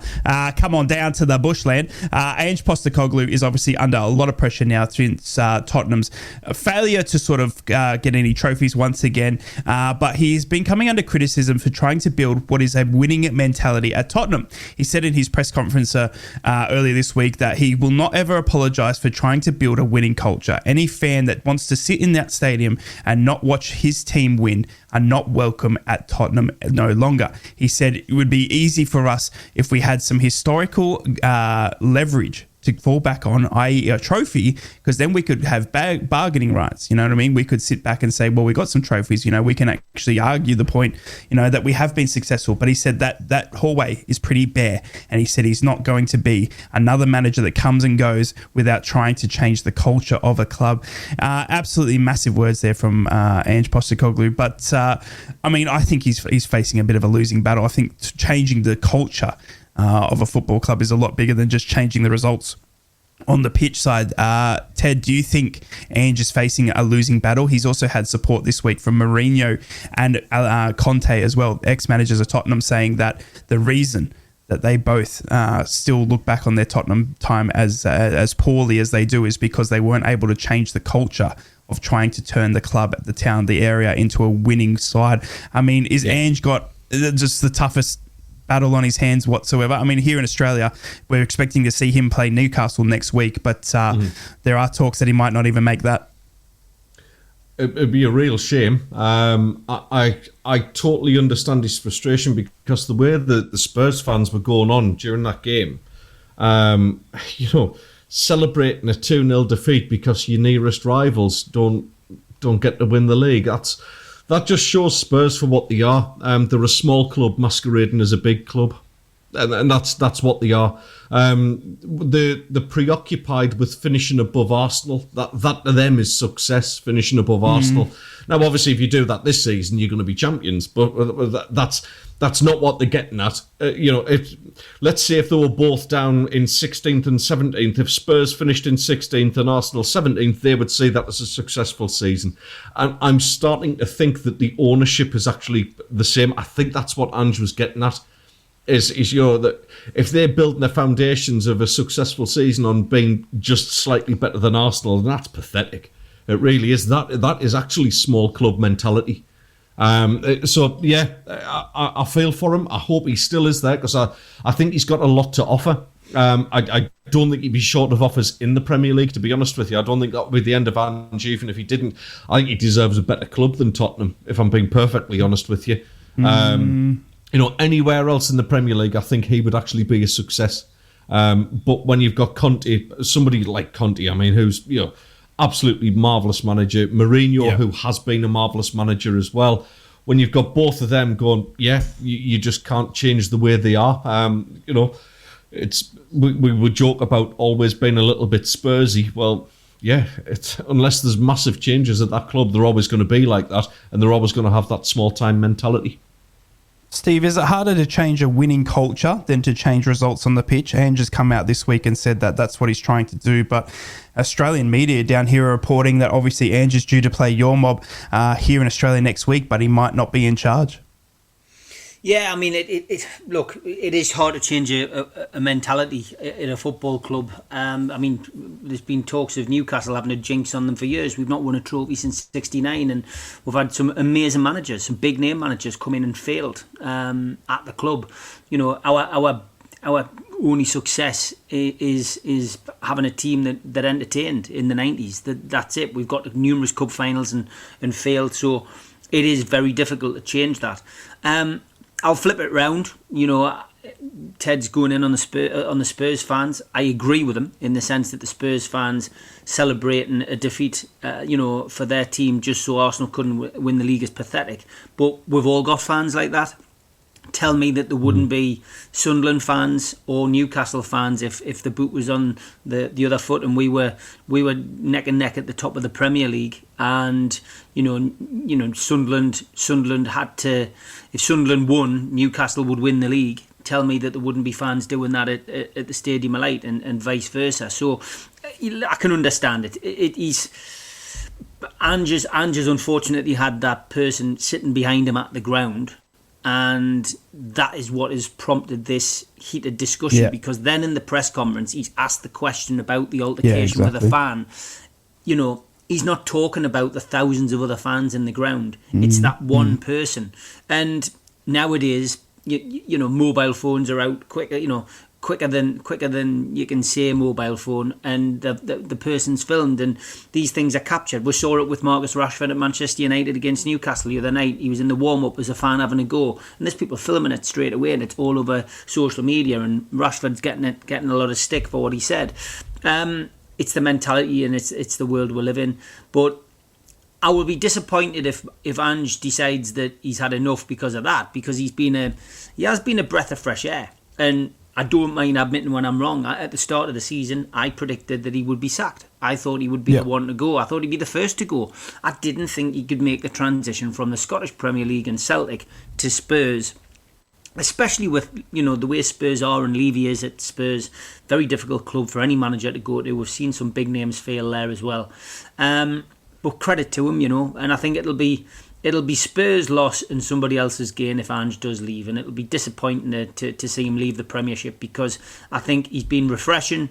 He's been every bit as refreshing as Mourinho was and Jurgen Klopp was when they came into the Premier League, and I liked both of them when they first came in. So yeah, I hope he doesn't leave. Obviously he's one of our rivals at the top end of the table. But it'll be sad to see him go if he does, but let's hope he can find a resolve and stay. But he's certainly not done his CV any harm if he does leave after one season because of what he's done with Tottenham this year. Yep, completely agree. And we love a bit of Aussie in that Premier League. It needs a bit of more of it. Lads, we are on the cusp of the final show of the week before our last week heading into next season. It's time to get our predictions. We have got Newcastle v Brentford. I want to get your predictions on that, and then I want you to tell me who's going to win the Premier League as well. Teddy boy, your prediction for Newcastle v Brentford, mate, and then who's going to win the Premier League? Let's see if I can make it 2 from 2. Obviously, as Steve might know, I already predicted the Manchester United one. Yes. So I'm going to go for Brentford. I'm going to go for an Ivan Toney farewell gig. I'm going to go 2-1 Brentford. 2-1 Brentford. Davey, Brentford v Newcastle. And who's winning the Premier League? That's a horrible one. The Premier League's easy. It's Man City. The Newcastle score of Brentford's a horrible one.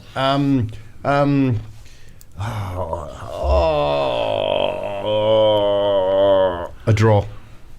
Oh, good morning, Daz. 1-1. Good morning, my gentlemen. Sultry voice. The man who pushes all my buttons the right way. I hope you're fantastic. Yeah, I'm good. Newcastle, Brentford, mate, your prediction? Not pressing him the right way. No, I'm not having a dig. I'm not having a dig at all. You both pushed my buttons in different ways, and I appreciate both of it, okay? Do you know what?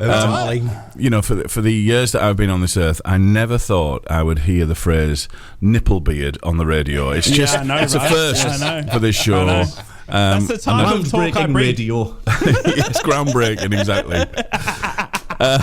Right, okay, Premier League. It is Man City, without a doubt. Yep. I think, that's a given. And I think the Geordies will do Brentford. I think they'll do them 3-0. My fear is that still might not be enough. That's my fear. But yeah, I think they're going to go and give them a good idea.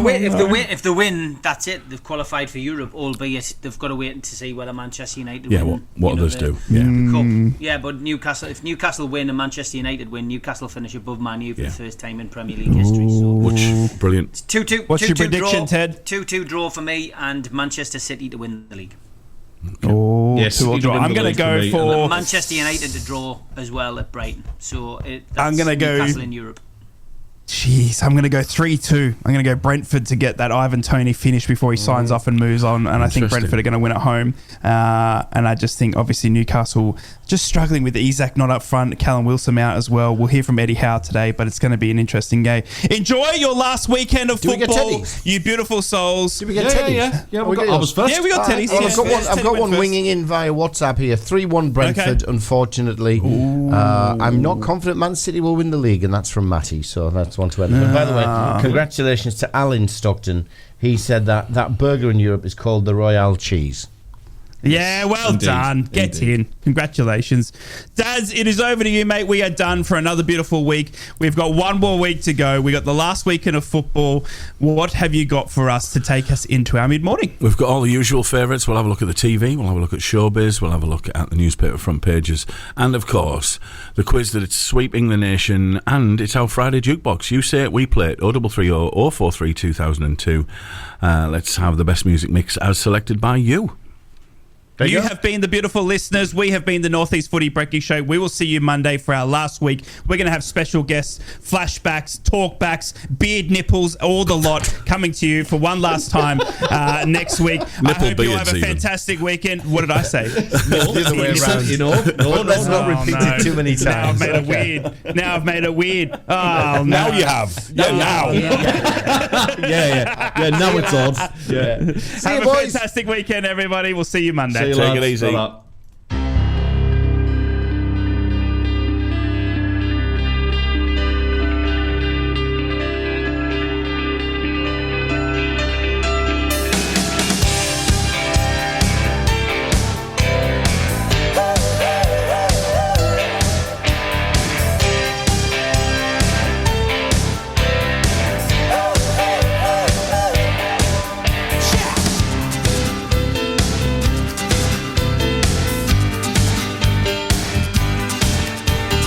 Tear out the pages that I've got in these books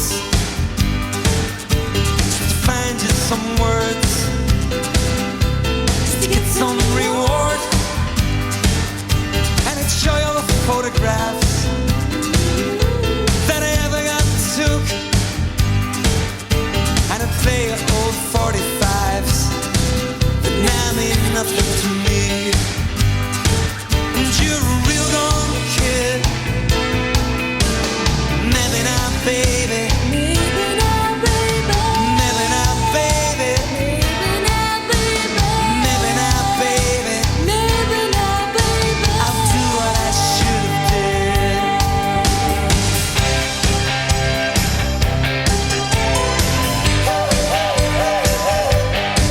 Now I've stood on your shadow and I've watched it grow, and it's shaking and it's driven me, and let me know